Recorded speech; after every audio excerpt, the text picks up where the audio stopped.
जय हिंद बच्चों।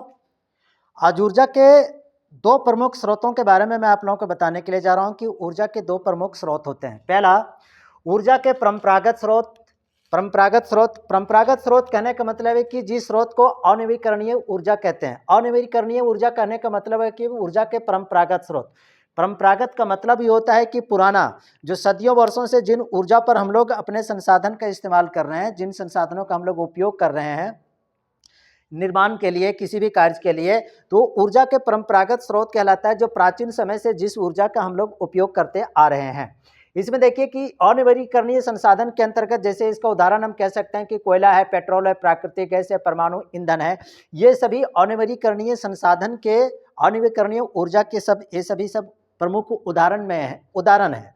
अब इसमें हम ये आपको ये मैं बताना चाहता हूँ कि ये जो अनवीकरणीय संसाधन कहने का मतलब ये होता है कि अनवीकरणीय संसाधन जिसमें एक बार इस्तेमाल करने के बाद दोबारा फिर उस संसाधन का हम लोग उपयोग नहीं कर सकते हैं। जैसे कहने का मतलब है कि जैसे मान लेते हैं कि कोयला का उपयोग हम लोग ने किया।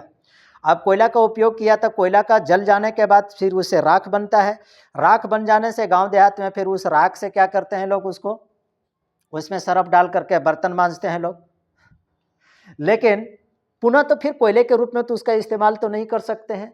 जैसे पेट्रोल को एक बार फूंक दिए तो क्या पेट्रोल पुनः फिर हमें दोबारा क्या मिल सकता है? नहीं मिल सकता है। प्राकृतिक गैस, परमाणु ईंधन, ये सभी सब क्या है कि अनवीकरणीय ऊर्जा के स्रोत हैं, अर्थात परंपरागत स्रोत हैं, जिसको पुनः हम लोग प्राप्त नहीं किया जा सकता है, पुनः फिर उसको हम लोग नहीं प्राप्त कर सकते हैं। और एक बात तो इसमें और मैं बता दे रहा हूं आप लोगों को कि इसमें क्या अनवीकरणीय संसाधन के ऊर्जा के जितने भी सारे संसाधन हैं, इसमें प्रदूषण ज्यादा उत्सर्जित होता है। ये प्रदूषण उत्सर्जित वाला आप कह सकते हैं कि प्रदूषण सबसे ज्यादा जो उत्सर्जित जो होता है ना, वो अनवीकरणीय ऊर्जा अर्थात परंपरागत ऊर्जा के स्रोत से ये प्रदूषण सबसे ज्यादा उत्पन्न होता है। इसमें मैं एक खास मैं बात को बता देता हूं कि यहाँ पर मैंने इस लास्ट पॉइंट में हमने जो इस बात को जो लिखा है, इधर से आप देखिए, इस पॉइंट को जो हमने जो इसको लिखा है कि बड़ी जल विद्युत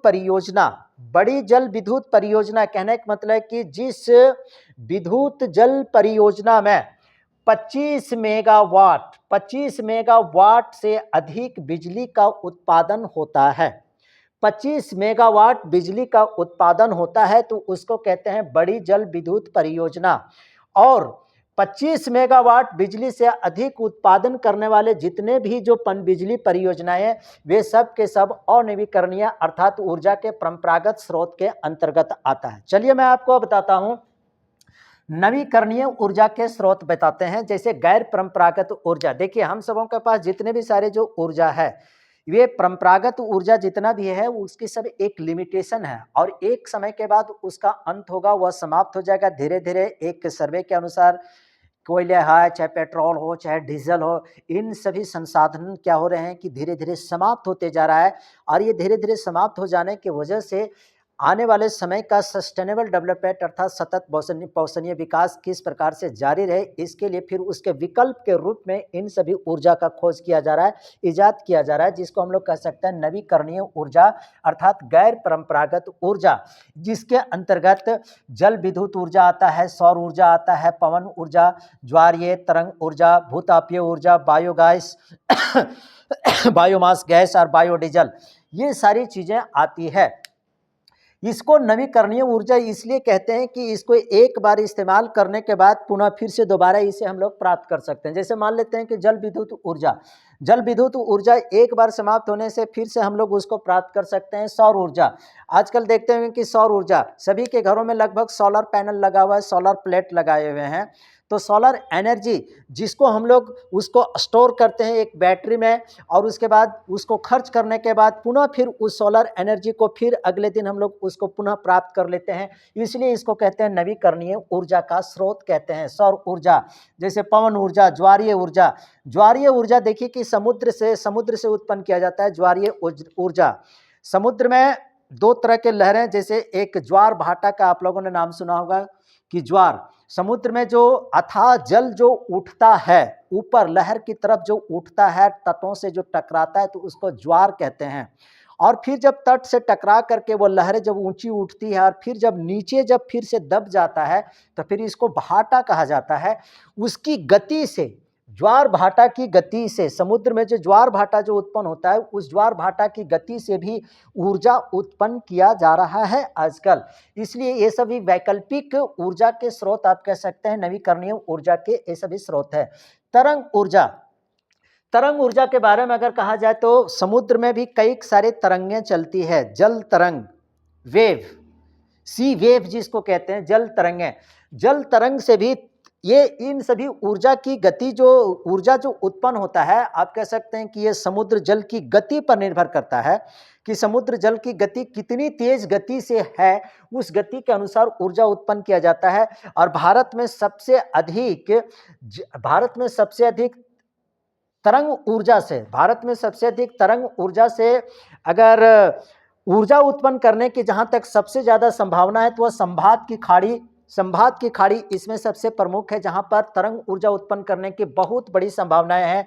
उसके बाद कच्छ की खाड़ी जो गुजरात में पड़ता है, तो उसके बाद सुंदरबन का डेल्टा जो क्षेत्र है ये पश्चिम बंगाल में, इन सभी क्षेत्रों में तरंग ऊर्जा के अपार संभावनाएं हैं, तरंग ऊर्जा के। अब भूतापीय ऊर्जा देखिए कि समुद्र, ये जमीन के नीचे अर्थात पृथ्वी के अंदर जो है से काफ़ी ज़्यादा टेम्परेचर है, बहुत अधिक टेम्परेचर होने के कारण देखते होंगे कि जब भूकंप जब उत्पन्न होता है, ज्वालामुखी जब आता है, ज्वालामुखी से लावा, मैग्मा, ये सारे सब गले हुए पदार्थ सब एकदम आग की तरह जो बाहर निकलते हैं, इससे स्पष्ट होता है कि नीचे पृथ्वी के अंदर काफ़ी ज़्यादा टेम्परेचर है। तो उस टेम्परेचर को भी ऊर्जा के रूप में इस्तेमाल किया जा सकता है। और ये सब जो बायोमास गैस हो गया, बायोगैस हो गया, बायोडीजल, ये सभी पेड़ पौधों के बीज से, उसकी टहनी से, इन सारे चीज़ों से, पेड़ पौधे की बीज से, उसकी टहनी से, उसके फलों से, इस प्रकार के बायोडीजल कह सकते हैं, बायोगैस या बायोमास, इन सारी चीज़ों का निर्माण किया जा रहा है। और ये सभी बहुत ही आवश्यक है आगे आने वाले पीढ़ी के लिए सतत पोषणीय विकास को प्रगति देने के लिए। ये सारे नवीकरणीय ऊर्जा के संसाधन बेहद जरूरी है, और इसलिए भी जरूरी है क्योंकि जितने भी सारे हम लोगों के पास परंपरागत ऊर्जा के जो स्रोत है उसका लिमिटेशंस, उसकी क्षमता अब धीरे धीरे समाप्त होती जा रही है। इसलिए विकास को सतत जारी रखने के लिए नवीकरणीय ऊर्जा की तरफ भारत तेजी से बढ़ रहा है। इसमें मैं एक चीज़ और मैं बता देता हूँ कि जिस जल विद्युत परियोजना में 25 मेगावाट या उससे कम बिजली का उत्पादन होता है, 25 मेगावाट या उससे कम बिजली का उत्पादन होता है, तो उसको गैर परंपरागत ऊर्जा स्रोत के अंतर्गत रखा जाता है। और मैं समझता हूं कि आप लोगों ने ये ऊर्जा के दो प्रमुख स्रोत के बारे में आप लोग समझ गए होंगे। अगर नहीं समझ में आया होगा, किसी भी क्वेश्चंस के लिए कोई भी सारे चीज़ों को कॉन्सेप्ट अगर आप लोगों को, किसी भी विद्यार्थियों को अगर नहीं समझ में आता है तो आप कमेंट बॉक्स में ज़रूर लिखें कि सर ये चीज़ें मुझे नहीं समझ में आए, मैं इसमें सुधार करने का प्रयास करूँगा। और जिस भी चीज़ों पर आप लोगों को वीडियो देखने की ज़रूरत पड़ रही है, आप उन चीज़ों पर आप कमेंट करें, मैं उस पर वीडियो बना करके आप लोगों को ज़रूर दूंगा ताकि आप लोगों को बहुत लाभ पहुंचे।